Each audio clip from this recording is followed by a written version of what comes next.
¿Qué tal? Saludos. Estoy leyendo el libro Atrapado en el cuerpo equivocado, la ideología de género frente a la ciencia y la filosofía de Pablo Muñoz y Turrieta. Me encuentro en el quinto capítulo, Educación Sexual Integral. En esta sección voy a leer ¿Por qué hablamos de ideología de género? ¿Qué es la ideología? Las ideologías son ideas disfrazadas de ciencia o filosofía que pretenden explicar de modo simplista la complejidad de la realidad humana y el mundo, y para lo cual nos ofrecen remedios que pretenden perfeccionar dicha realidad. El caso paradigmático es el del comunismo que, en nombre de la lucha contra la pobreza, inventó la idea simplista de la igualdad, imponiéndola de manera criminal para combatir el pretendido mal de la desigualdad social. ¿Y qué es un ideólogo?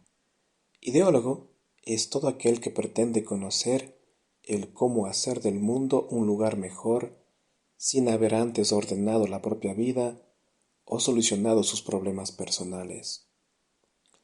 Marx es un caso paradigmático de esto, pero también es una característica constante de muchos ideólogos del género, los cuales muchas veces presentan graves trastornos de la personalidad y de percepción de la realidad y dan una solución simplista a realidades muy complejas. Esas personas se cubren bajo el manto del activista de los derechos humanos, pretendiendo de esa manera esconder el caos interno que no han logrado superar, señalando la paja en el ojo ajeno cuando en realidad tienen una viga en el propio ojo que no los deja percibir la realidad. Y cuando la solución ideológica no funciona, como ocurrió en el comunismo o como ocurre con personas transexuales, quienes presentan un altísimo índice de suicidios, los ideólogos no se culpan a sí mismos o se mueven a reflexionar sobre su pensamiento e ideas, sino que por el contrario culpan a los demás, a la discriminación, al prejuicio, al dogmatismo religioso. ¿Por qué son peligrosas las ideologías? Toda ideología es un sustituto al conocimiento verdadero, cual es corroborado o al menos no negado por las ciencias. Por eso, los ideólogos son tremendamente peligrosos cuando toman el poder, ya que una solución simplista nunca se va a adaptar a la complejidad de la realidad humana. Hay personas ricas y pobres. Eliminemos al rico y se acabó el problema. Hay personas con distintas tendencias sexuales y entonces debemos crear identidades LGBT, normalizar la conducta e imponerla como modo de vida en el sistema de educación para que no haya más prejuicios. La ideología de género es un peligro para todos, incluso tal vez más que nadie para aquellos que se identifican con orientaciones sexuales LGBT o cuestionan su propia sexualidad. ¿Por qué? Porque la ideología de género deja de lado lo que la ciencia y la medicina pueden y deben aportar al respecto, lo cual constituye una falsa filosofía, un tipo de religión dogmática que intenta suplantar no solo a la religión, sino también a la ciencia. Habiendo analizado científicamente los distintos presupuestos y nociones empleados en los programas de educación sexual, volvamos nuevamente a considerar estos términos e ideas de modo resumido. Los proponentes de la educación sexual y los filósofos del género cometen un gran error al afirmar que el ser varón o mujer es una imposición cultural y que, por lo tanto, no podemos atenernos a distinciones biológicas para explicar realidades que van mucho más allá. Contra esto, es necesario afirmar que es una grave equivocación el pensar que la naturaleza es algo estrictamente separado de las construcciones culturales que han emergido de ella. Es decir, Incluso si el ser hombre o mujer fuese una construcción cultural, estas nociones tienen un fundamento en la naturaleza de la persona, un fundamento biológico y genético. En ese sentido, el ser hombre o mujer no es ni siquiera una creación o invento humano, al menos no en el sentido más profundo. Por el contrario, aquí estamos hablando de un aspecto que pertenece a la naturaleza misma. Incluso desde el punto de vista evolucionario, la naturaleza es aquella que, entre comillas, selecciona de tal manera que sólo sobreviven aquellos seres que tienen más probabilidades de propagar la propia especie, es decir, sus propios genes, en el tiempo. Por eso se dice que es la aptitud la que selecciona. Esa aptitud física hace referencia a la correspondencia entre el atributo de un determinado organismo y la demanda cultural. Si el lobo no tuviese la piel que tiene, no sobreviviría al duro y largo invierno canadiense, y lo mismo se puede decir del cerebro humano con relación a la realidad que nos rodea. El cerebro, por definición, está adaptado a la realidad, y por eso es que hablamos del conocimiento como realidad conceptual. Esto quiere decir que, mientras más antigua sea una categoría o característica, más tiempo ha sobrevivido a la selección natural y le ha dado forma al modo de vida humano. Y esta característica que ha sobrevivido tanto tiempo puede ser una característica física, biológica, social o cultural. Lo que importa es la permanencia, incluso desde una perspectiva evolucionaria.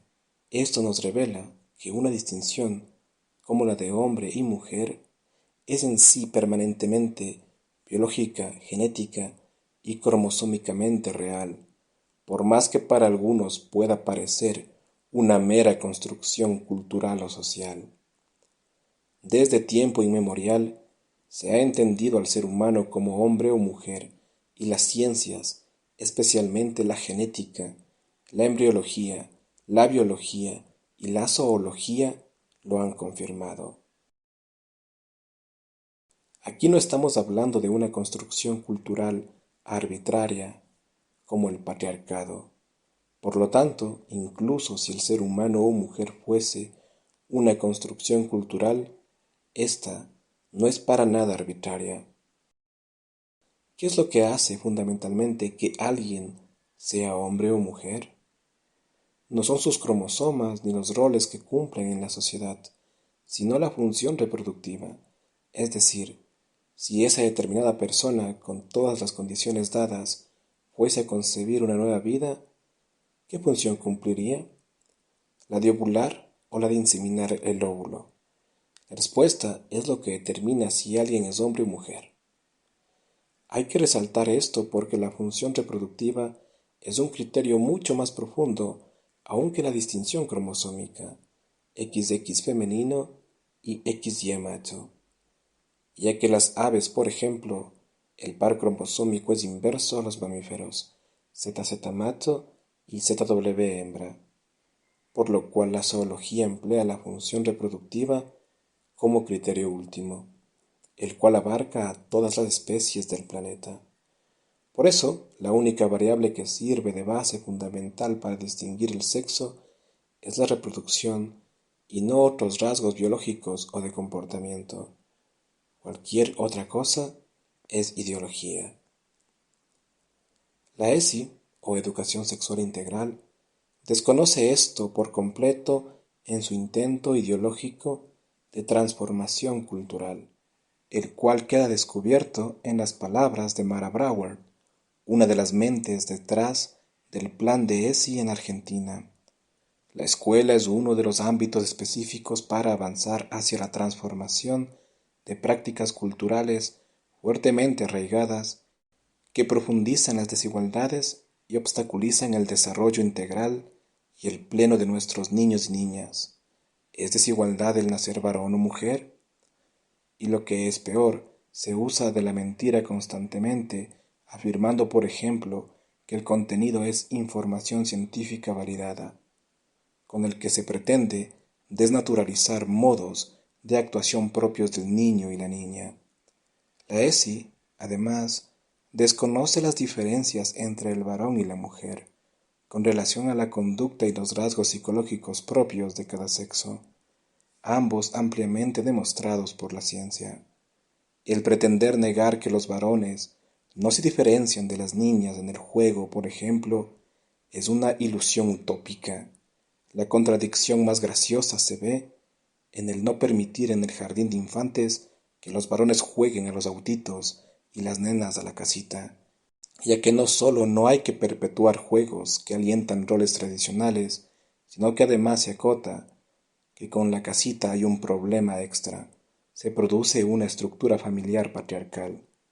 ¿Recuerda lo que hablamos sobre la idea marxista del patriarcado? Es importante notar que el cerebro, en la propia estructura hemisférica del córtex, está adaptado para percibir la división fundamental entre lo desconocido y lo conocido, el orden de las cosas.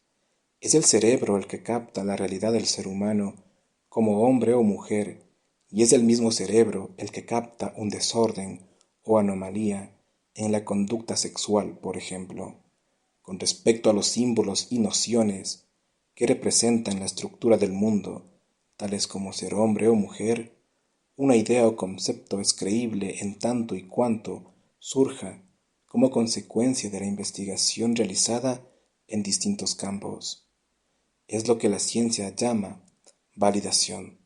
Por eso, los 5 sentidos, ver, oler, oír, gustar y tocar, no son solamente 5 caminos perceptivos hacia la realidad, sino que son también 5 modos de percepción que operan bajo otra función cerebral que chequea y corrobora simultáneamente la información que recibe de cada uno de ellos. Las ciencias, por su parte, se corroboran mutuamente cuando afirman que cada ser humano es hombre o mujer dependiendo de la función reproductiva. La genética, la embriología, la biología y la zoología, cada una por su parte, la han confirmado, lo cual significa que el binario hombre-mujer es mucho más creíble de lo que se pensaba hasta el momento. Y es importante recalcar esto porque uno de los problemas de la ideología de género es la percepción fallida de la realidad. Con respecto a la orientación sexual y demás etiquetas como el ser heterosexual o experimentar una tendencia u orientación LGBT, estos son conceptos que en realidad denotan una conducta humana, no una propiedad distintiva, fija y biológicamente determinada en el ser humano. Esto quiere decir que las nociones heterosexual, homosexual, lesbiana, bisexual o cualquier otro género son en sí conceptos simplistas y en cierta manera ideológicos, ya que no constituyen ninguna identidad personal. Lo que hay que decir, en cambio, es que el ser humano puede tener determinadas conductas sexuales. Además, dichos conceptos y etiquetas LGBT tampoco corresponden a la realidad concreta y compleja de cada individuo. Por eso, la educación sexual comete un grave error al introducir la idea de la diversidad de identidades, cuando en realidad lo que tenemos son distintas conductas sexuales de individuos concretos. El sexo biológico es un aspecto bien definido de la naturaleza humana. Es algo tan permanente que, salvo problemas genéticos, hormonales o de origen psicológico, hay una correlación perfecta entre el sexo biológico y la orientación sexual. Los casos de trastornos de desarrollo sexual o de ambigüedad por problemas genéticos y hormonales son consideradas anomalías. La ideología de género pretende, entre comillas, normalizar esas condiciones, afirmando que simplemente son un cuerpo diferente, sin atender a la necesidad de atención médica que la persona necesita. Por eso podemos afirmar sin temor que la biología, la psicología y la filosofía están de acuerdo en afirmar que el sexo es una realidad corporal y que este sexo corporal se manifiesta socialmente como género. La biología no discrimina, a la biología hay que reconocerla y aceptarla. Que haya personas que tengan dificultades en identificarse con el propio sexo no significa que el sexo es algo subjetivo o fluido. Además, la psiquiatría ha demostrado claramente que la mayoría de los niños que no se identifican con su sexo biológico logran superarlo al llegar a la edad adulta, es decir, con el paso del tiempo. Por eso es alarmante que política y legalmente se alienten procedimientos que son no solamente muy peligrosos, sino también irreversibles. El número de transexuales que se lamentan de por vida el haber hecho la transición es altísimo, como es muy alto el número que busca hacer una de transición. Esto nos demuestra también el carácter ideológico de definiciones de la sexualidad humana, empleadas en programas de la ESI, las cuales son tomadas de una agencia política como la Organización Mundial de la Salud, la cual depende de las Naciones Unidas. La OMS define a la sexualidad como una dimensión fundamental del hecho de ser humano. Se expresa en forma de pensamientos, fantasías, deseos, creencias, actitudes, valores, actividades, prácticas, roles y relaciones. La sexualidad es el resultado de la interacción de factores biológicos, psicológicos, socioeconómicos, culturales, éticos y religiosos o espirituales. En resumen, la sexualidad se practica y se expresa en todo lo que somos, sentimos, pensamos y hacemos. Es decir, son tantos los fenómenos que enmarca, que en definitiva lo que define es la experiencia humana, no un aspecto de ella, y por lo tanto define al ser humano como ser sexual. Esto que obviamente se hace para escapar al problema que plantea la ciencia, especialmente la biología, la embriología y la genética. Es una sexualidad integral porque abarca todo lo que significa ser humano. Y lo que es peor, en los programas de ESI se quiere comunicar que es la sexualidad lo que constituye al ser humano como tal. Consideramos a la sexualidad como una de las dimensiones constitutivas de la persona, relevante para su despliegue y bienestar durante toda la vida, que abarca tanto aspectos biológicos como psicológicos, socioculturales, afectivos y éticos. Estos elementos manifiestan el carácter ideológico de estas políticas educativas, ya que no atienden a la solución que la ciencia y la medicina puedan proveer. El objetivo es imponer una visión totalitaria de la realidad sin importarle el bienestar personal de la persona que se considera LGBT. Es decir, la ideología de género usa de la mentira como su arma más letal, y a la mentira se le combate con la verdad, en este caso, la verdad científica, médica y filosófica. Y bueno, con esto llego al final de este episodio. En el próximo estaré compartiendo por qué es tan peligrosa la ideología de género en la educación sexual. Así que bueno, sin nada más que decir, me despido hasta el próximo episodio. Gracias.